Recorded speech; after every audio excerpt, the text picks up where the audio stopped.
영화를 보다 보면 주인공들이나 혹은 등장인물 중에 한 사람이 과한 욕심을 부려 위기에 빠지고 뿐만 아니라 자신이 속한 공동체, 그 팀마저 위태롭게 만드는 장면들을 종종 볼 수가 있습니다.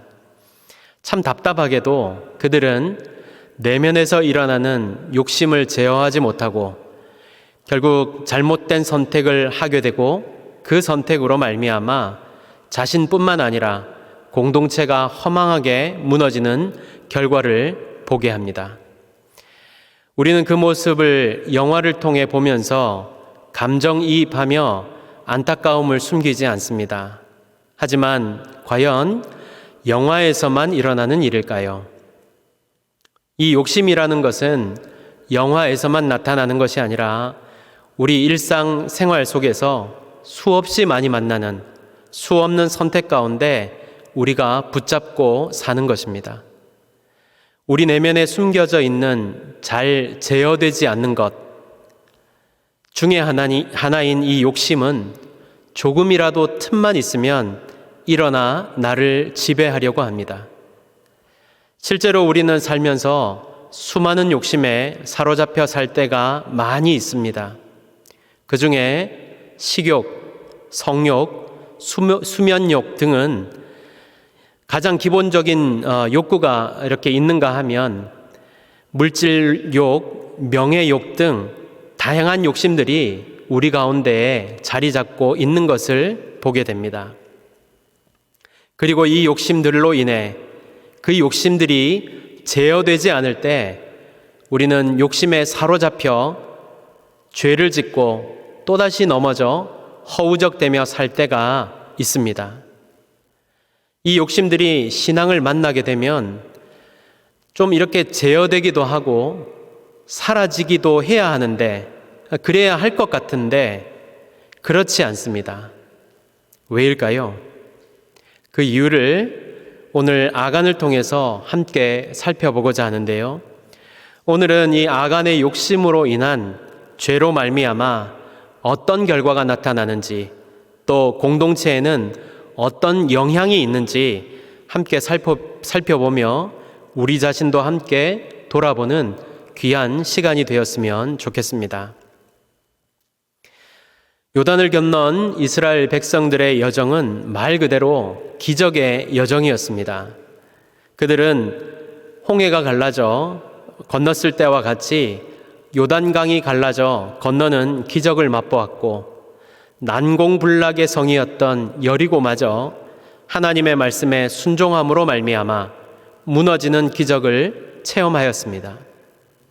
아마 이스라엘은 이 연이은 승리로 말미암아 도취되어 있었을 것이고 자신감으로 가득 차 있었을 것입니다.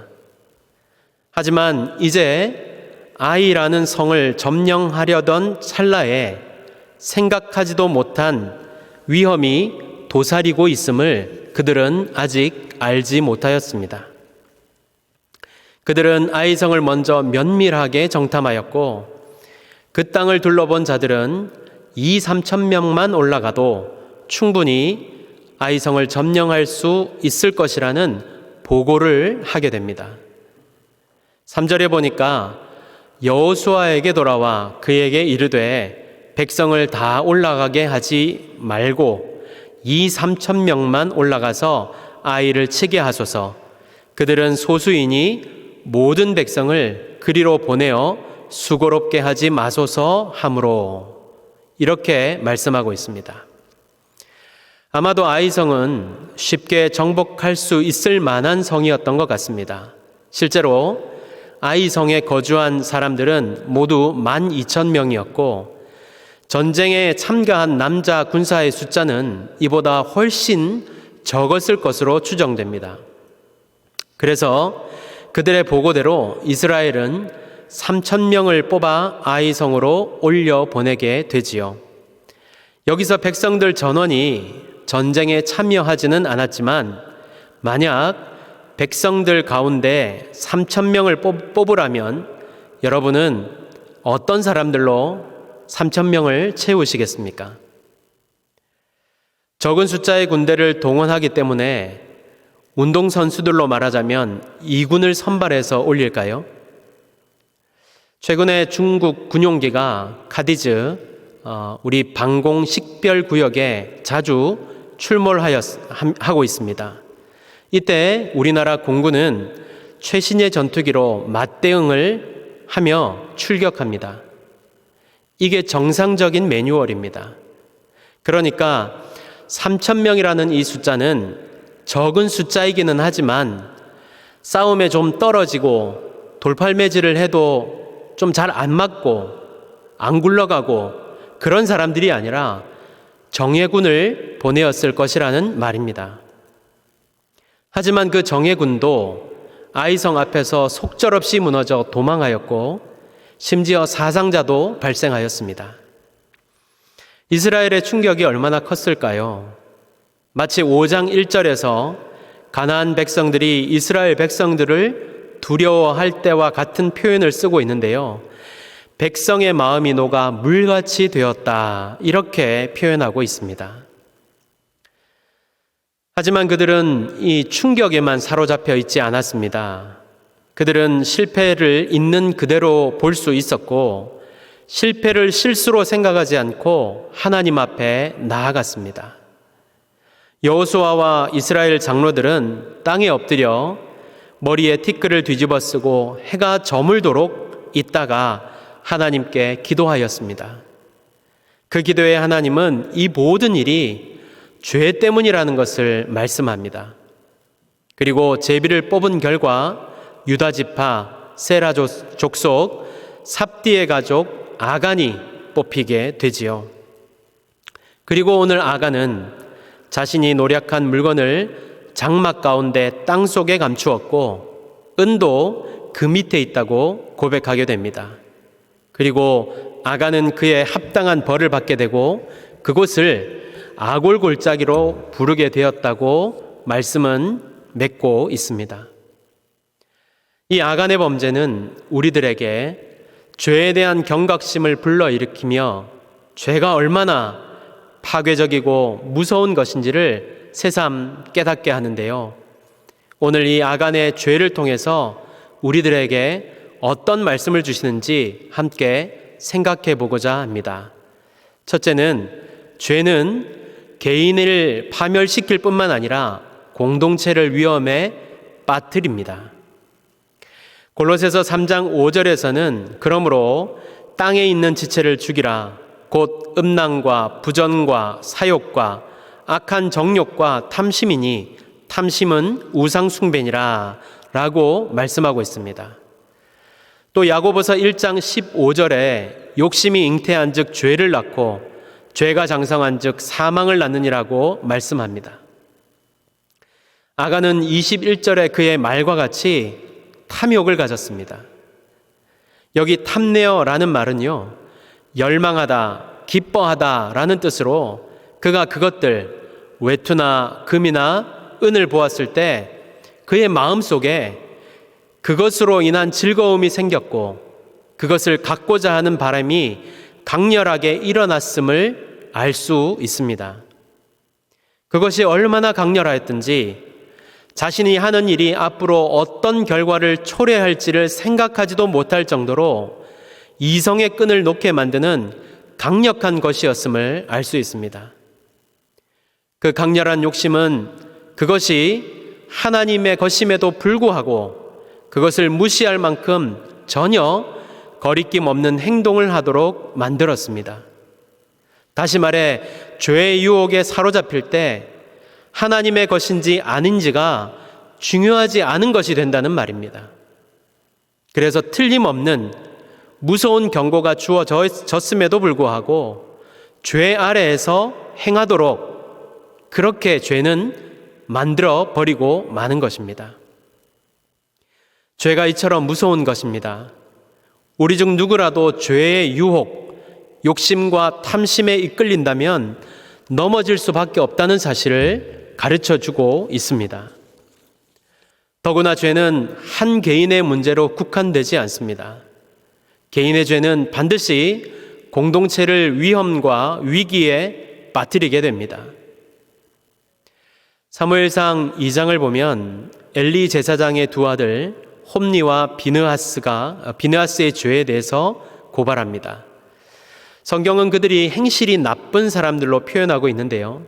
대표적으로 제사 드릴 때 고기를 이렇게 삶을 때 새 갈고기를 가지고 와서 걸려 나오는 모든 것을 자기 것으로 삼고 기름을 태우기도 전에 생고기를 빼앗다시피 사람들에게서 갈취하였습니다. 그들의 이런 행위를 사무엘상에서는 여호와의 제사를 멸시하였다고 고발하고 있습니다. 이들의 악행은 여기서 그치지 않고 회막에서 수종드는 여인들과 동침하였다고도 고발합니다. 결국 이들의 악행으로 말미암아 그들 자신은 죽임을 당하였고 그 가문에 저주가 임했으며 이스라엘이 블레셋에 패하여 하나님의 언약궤를 빼앗기는 그런 수치를 당하게 됩니다. 여호수아 6장 18절의 세 번역은 이렇게 말씀합니다. 너희는 전멸시켜서 바치는 희생 제물에 손을 댔다가 스스로 파멸당하는 일이 없도록 주의하여라. 너희가 전멸시켜서 바치는 그 제물을 가지면 이스라엘 지는 너희 때문에 전멸할 것이다. 진멸이 선포되면 사람과 짐승은 모두 죽이고 귀금속과 같은 노획물은 하나님께 바쳐야 했습니다. 그렇지 않으면 하나님의 진노가 오히려 이스라엘을 진멸시킬 수 있었습니다. 여호수아가 6장에서 이 사실을 다시 한번 상기시키며 말씀하고 있습니다. 여기서 여호수아는 진멸에서 비롯된 단어를 4차례나 사용하면서 경고하였지만 아간은 여리고성을 정복하면서 노획물의 일부를 훔쳐 자신의 집에 숨겼습니다. 1절에서 아간의 죄에 대해 범죄하다라는 동사가 나오는데요. 이 말은 율법에서 아내가 간음하여 남편을 배반하는 일을 표현한 것입니다. 그 외 성경에서는 이 동사가 거의 항상 사람들이 하나님의 신뢰를 저버리는 일을 묘사할 때 쓰이고 있습니다. 저자는 아간이 아니라 이스라엘 자손이 범죄했다고 합니다. 아간은 아마도 단순히 재물을 훔쳤다고 생각했겠지만 그의 행위는 온 이스라엘이 하나님과의 관계를 저버린 것과 같은 상황을 맞게 한 것이었습니다. 오늘 이 아간의 범죄는 하나님과 이스라엘이 맺은 언약을 정면으로 대적하는 행동이었습니다. 그는 자신의 유익을 위해 자신만의 안락을 추구하려는 탐욕의 눈이 어두워 하나님께 바친 물건을 도둑질하면 이스라엘 공동체에 심판을 내리겠다는 하나님의 경고를 무시하였습니다. 그리고 말씀과 같이 이스라엘은 아이성에서의 전투에서 패배하였습니다. 한 사람이 하나님을 만홀히 여기고 하나님과의 맺은 언약을 무시한다면 그것은 한 사람만의 불행으로 끝나는 것이 아니라 공동체 모두가 위태롭게 된다는 사실을 가르쳐 주고 있습니다. 그러므로 먼저 우리 안의 모든 욕심을 다 버리고 죄 가운데 빠지지 않도록 경계해야 할 것입니다. 우리가 죄에 빠진다면 그것은 나만의 문제가 아니라 내 주위의 이웃, 내가 속한 부산중앙교회 공동체를 위태롭게 한다는 사실을 잊지 말고 늘 깨어 살아야 할 줄 믿습니다. 지금 죄 가운데 있다면 속히 회개하고 그곳에서 나와 공동체를 위해 기도할 수 있게 되기를 바랍니다. 그리고 자신과 공동체를 위기에서 건져내시기를 바랍니다. 그래서 주께서 함께 하시고 인도하시는 은혜를 날마다 누리며 사는 우리 모두가 되시기를 바랍니다. 두 번째는 하나님 앞에서 죄는 다 드러난다는 것입니다. 다윗은 밧세바를 범하고 자신의 죄를 감추려 하였습니다. 그것도 아주 교활하게 말이지요. 그는 밧세바가 임신하였다는 소식에 자신의 충직한 신하 우리아를 불러 자신의 죄를 덮으려 하였습니다. 하지만 충직한 신하 우리아는 집으로 돌아가지 않고 병사들과 함께 지냅니다. 자신의 첫 번째 계획이 실패한 다윗은 우리아를 전장으로 편지를 들려 보내며 요압에게 우리아를 맞아 죽게 하라고 명령합니다. 그렇게 다윗의 범죄는 덮어지는 듯 보였습니다.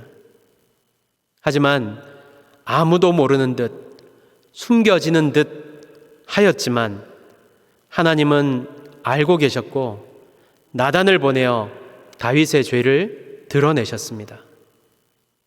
그리고 이렇게 말씀하십니다. 너는 은밀히 행하였으나 나는 온 이스라엘 앞에서 백주의 이 일을 행하리라. 다윗의 죄는 이렇게 드러나게 되었습니다. 저자는 아간의 죄가 발각되는 장면을 아주 세세하게 설명하고 있는데요. 유다 지파, 세라 족속, 삽디의 가족, 갈미의 아들, 그리고 마침내 아간의 뽑히게 됩니다. 마치 샅샅이 뒤진 결과 범인이 잡히듯 긴장감을 더해가며 서서히 목을 조아오듯 아간이 뽑히는 장면을 눈앞에서 생생히 보여주므로 누구라도 아무도 모르게 죄를 범할지라도 결국 하나님 앞에서 다 드러나게 된다는 사실을 말해주고 있습니다. 재작년 우리 사회를 분노하게 했던 사건 중 하나인 엠벙방 사건을 기억하시지요? 아동 성착취물 공유부터 각종 불법 촬영물, 지인 능욕물 등 끔찍한 성범죄 영상들이 엠벙방에 넘쳐났습니다. 경찰의 수사가 시작된 후 몇 명의 운영자들 뿐만 아니라 가담자 3,575명이 검거되었습니다. 피해자만 1,154명으로 그중 미성년자가 60.7%였다고 합니다. 사상 최대 규모의 디지털 성범죄 사건이었습니다. 아마도 이 운영자들과 가담자들은 이 일이 드러날 것이라고는 생각지도 않았을 것입니다. 영원히 숨어서 자신이 드러나지도 않게 이 악한 일인지도 몰랐다고 주장하겠지만 이 악한 일을 평생 하며 살 수 있을 것이라 생각했을 것입니다. 하지만 하루아침에 만천하에 그들의 악행이 드러나고 주동자인 조모, 강모, 문모 등은 얼굴까지 다 알려지게 되었습니다. 제가 한 가지 질문을 드리겠습니다. 내 죄가 하나님께 드러나는 것이 두려우십니까?